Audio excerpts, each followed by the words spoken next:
The Elite 11 finals. Here's a reminder of who will be there. You got five-star Jadyn Davis, Notre Dame's CJ Carr, also the #1 player in the class. You see him there, Raiola will be there, Alabama commit, Julian Saiyan, DJ Lagway, Noland. It is the who's who of high school quarterbacks. You know who else will be there? Our next guest here on this show. So let's welcome back here to the show the General Manager of Elite 11, Brian Stumpf. Brian, so happy to see you here. It's happening. The Elite 11 finals start Wednesday, and although I assume that this process has started much earlier for you, as you think back to these events over the years, what makes the Elite 11 finals something that everyone really now circles on their calendars each summer? Ooh, that's a great question. We hope it's an amazing experience for the quarterbacks, and then it's something kind of over the years that the word of mouth spreads. And as these guys in the next class are going on their visits and going through colleges and talking to guys there, the college guys that came through are passing it down. I think that's ultimately our goal for this, is that it's a once in a lifetime experience for these quarterbacks to come in, compete together on the field, which is a lot of what you guys see publicly facing, but really the off the field development that we try to lean to, and the opportunity for these guys to form real connections with each other throughout the event, that really serve each other moving forward as a peer group, where they have problems, they have issues, they have successes, and they have this unique peer group that they can share with moving forward as well.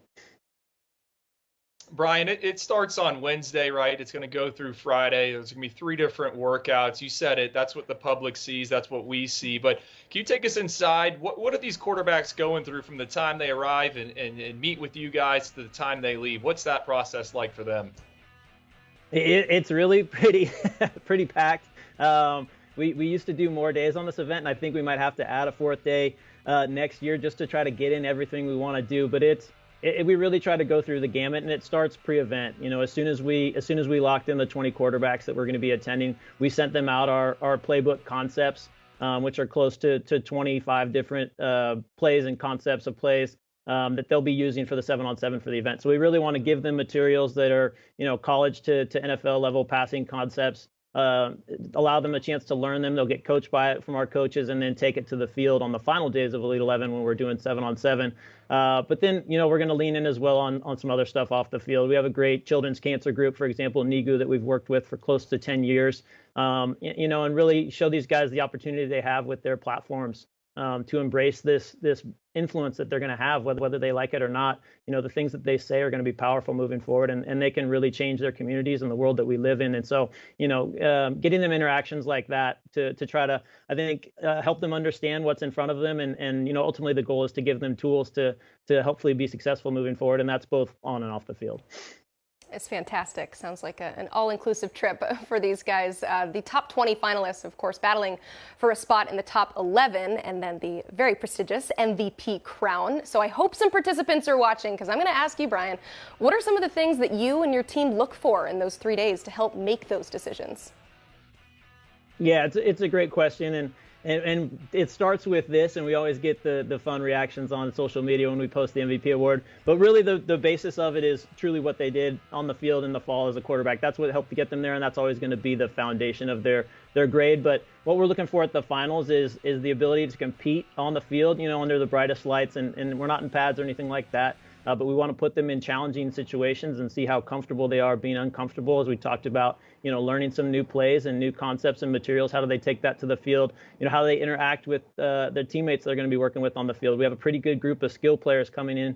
It's the all 22 skill player group that'll be working with them and doing 7-on-7. How do they handle these alpha receivers coming back to the huddle and saying they want the ball? They don't care what the play is. Give me the rock.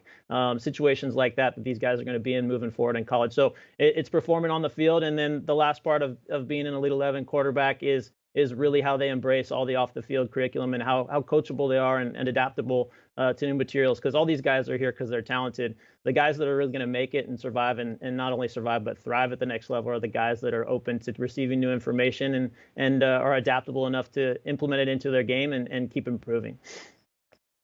Brian, I know a lot of college recruiting departments, their eyes will be on the Elite 11 finals. It's a unique competition, right? There's nothing really like it. A lot of fans are going to be watching. We're going to be watching. A lot of focus will be on that 11 and whoever you guys crown as MVP. But, just what can kids take from this, and how do they apply it to maybe their first collegiate start. What's the feedback been from some of your alums and just what they can gain from this week, aside from the competition aspect? I mean, what can they pull away from this event? I think, again, it's hopefully tools that allow them to, when they get to college and there's so much going on, give them tools to hopefully be successful and hit the ground running. I think emotional intelligence is something we talk a lot about, and how they're going to, manage their time and asks that are being made of them at the next level. And so really it's the stuff that we want them to be open, and we see it in articles leading up to the event. Guys are saying they're going out for a business trip, or, it's time to compete and there's no friends and things like that. Our philosophy is really the opposite. We want them to be open to everybody at the event, whether it's our coaches, it's the other quarterbacks that they can learn from, and really take everything you can from this event, so you can add it to your toolkit moving forward. And ultimately, the goal of this, and why it was founded in 1999, is this is the most difficult position to play in all of team sports, and we wanted to put on an event that allows kids that have shown great ability to this point to get everything they can out of it, and hopefully help them be more successful at the next level. Brian, thank you so much for taking time out of your busy schedule to be on our show. Hope everything goes well this week. Thanks again. Thank you, guys.